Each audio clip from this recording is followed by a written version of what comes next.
فاسألوا أهل الذكر إن كنتم لا تعلمون۔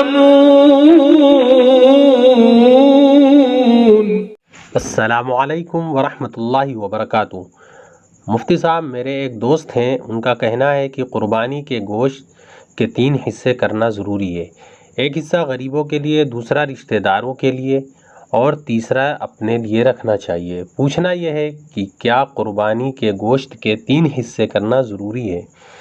فقط والسلام، محمد عمار، سیتا پوری۔ وعلیکم السلام ورحمۃ اللہ وبرکاتہ۔ بسم اللہ الرحمن الرحیم۔ الجواب وباللہ التوفیق۔ فقہا نے اس بات کی صراحت کی ہے کہ مالدار شخص کے لیے افضل و بہتر یہ ہے کہ قربانی کے گوشت کے 3 حصے کر کے ایک حصہ فقراء و مساکین میں تقسیم کر دے اور دوسرا حصہ اعزاء و اقربا میں اور تیسرا حصہ اپنے استعمال میں لائے۔ نیز اگر کوئی تمام گوشت صدقہ کر دے یا سارا کا سارا رکھ لے تو یہ بھی جائز ہے، اور اگر کوئی اپنے حالات کو مد نظر رکھتے ہوئے گوشت فقراء میں تقسیم نہ کرے تو شرعاً اس میں بھی کوئی مضائقہ نہیں ہے۔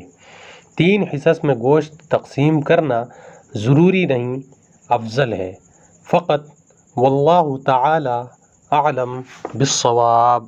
فمن زحزح عن النار وأدخل الجنة فقد فاز۔